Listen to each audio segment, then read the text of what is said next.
There have been a lot of Fortnite seasons that the community loves to absolutely glaze like they're the greatest thing ever, while others are seen as nothing but failures to the community. Today, I'm going to be making a case for some seasons that definitely deserve more love than they receive. Also, this is just my opinion. If you have any seasons that you think are underrated, let me know in the comments below. So let's go ahead and get this video started.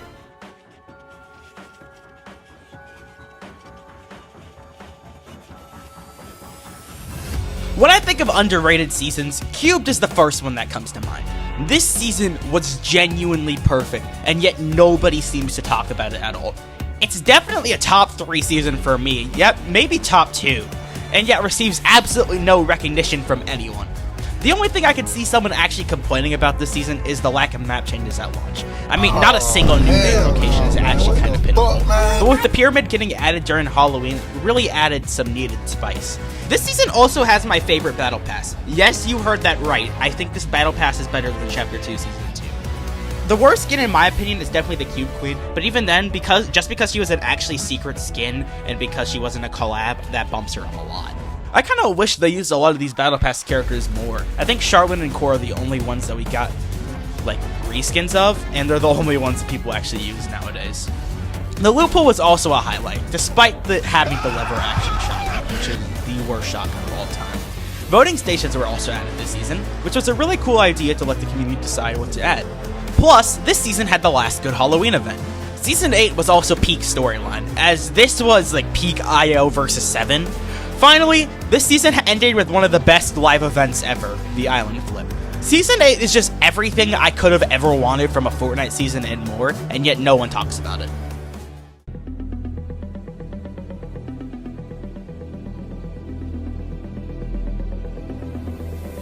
I could honestly just fill this entire list with the second half of Chapter 2, yes, even Primal, but I promise I'll do a different chapter for the next few.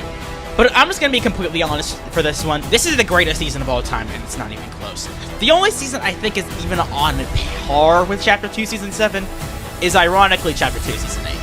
But like with Chapter 2 Season 8, the map is really the only thing I can see anyone disliking about this season, with only 2 new locations and one of them being a reskin, but everything else just absolutely makes up for it. To start, the storyline was amazing. We saw the introduction of the Last Reality, who are still overarching antagonists to this day. Plus, this is also when the IO started to become more evil too. Sloan was introduced here, and she's definitely one of my favorite story characters. Gameplay-wise, this season was absolutely perfect. There were a ton of absolutely insane alien weapons that were so fun to use. Like the Gravitron, the Railgun, the Inflatable. Even not even taking these into consideration, the loophole was just perfect. Pump Tack will always be the best shotgun meta, and you cannot convince me otherwise. We had constant updates adding new map changes and weapons, plus the Mothership minigame was absolutely chaotic, but I still loved it. We had 2 live events this season. We had the Ariana Grande concert during the middle of it, and Operation Skyfire at the end, capping off the greatest season ever with one of the best events. It's like Chapter 2 Season 7 was going off to college and was like, "You're the man of the house now, Q." Cube was like, "I bet," and then didn't disappoint at all. Weird analogy aside, these are 2 of the best seasons of all time, and it's an absolute atrocity that Epic is not bringing them back in OG Chapter 2.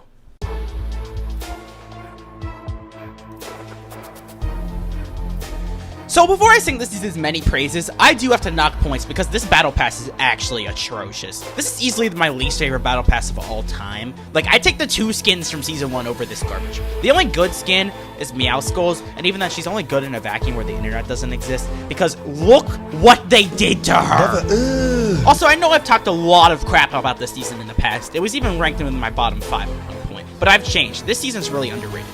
Despite this, it's ranked within the bottom 3 on Fortnite.gg. While I think all 3 of these seasons are extremely underrated and do not deserve this low, I think Paradise definitely deserves it the least. Plus, the true worst seasons are right there. I mean, Chapter 3, Season 3, Chapter 5, Season 3 are truly horrendous.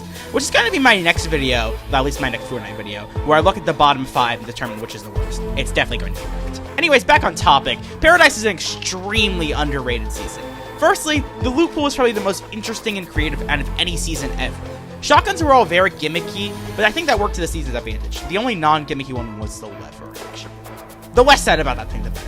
This is also the first Chapter 3 season to not have an unbalanced first-person AR or an unbalanced spray SMG, which I think is a great addition. This season also just had a lot of weird and wacky mechanics, like Chrome Splashes just being a really fun way to traverse the maps, and the balloons all over the map led to some of the most fun fights the game has ever seen.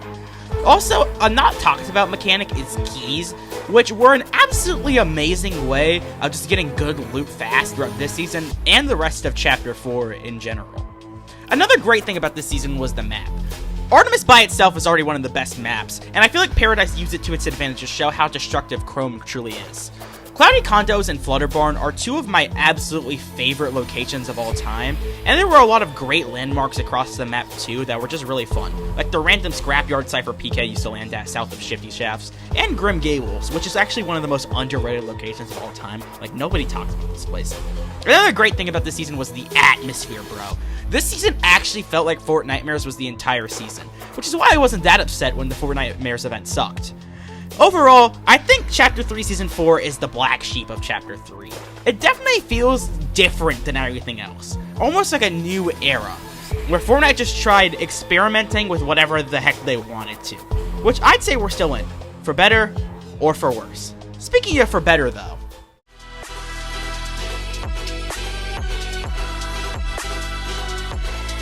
okay, so the thing about Myths Immortals is that there seems to be a bit of consensus that the Avatar event ruined the entire season. Well, I do think it did affect my enjoyment of it a little bit. This is still my favorite Chapter 5 season, and it's not close in the slightest. Firstly, the map changes were absolutely stellar. Getting rid of two absolute snooze-fest locations and replacing them with four of the best designed POIs ever. I have so many fond memories of landing at Grimgate and Brawlers. Plus, we still had my goat fencing, Reckless, all the great POIs from Season 1, and just overall, this is definitely the best the Chapter 5 map has ever been. Secondly, the loot pool was peak too. All of the great, newly introduced weapons, plus some of the most strong contenders from Season 1, combined together for a fun and diverse meta that fit many different playstyles. I may hate the Gatekeeper now, but that's just mostly because it's been dominating the shotgun meta for 7 months straight. It is such a good weapon that running the Sovereign or the Hammer Pump in Season 4 is literally just inferior in every way. Other highlight weapons include the Huntress DMR, which is genuinely the best DMR the game has ever seen, the Warforged AR, Chains of Hades, Airbending, and the Thunderbolts. The updates this season, besides this one, were also great. The Midas update in particular absolutely broke the game, and it was nice to see my favorite LTM return once again. I think the reason this season gets so much flack is because the second half was mostly collab updates and was a lot slower paced. Granted, I'd take the second half of M&M any day over Wrecked. Seriously, going from this season to Wrecked is probably the biggest slap in the face since they ruined the locker. Man, Chapter 5 sucks. They've ruined so much stuff. You know what doesn't suck, though? Chapter 4. Get it out! Yeah, get it out of your system. Since this video is already pretty long, I think I'm just going to make a separate video covering all of Chapter 4 and explaining why I love it so much. So with that said, I think I'm going to end it off right here. Make sure to like and subscribe. Subscribe for more Fortnite Plants vs. Zombies videos. I'm out. I'm going to have myself a happy birthday.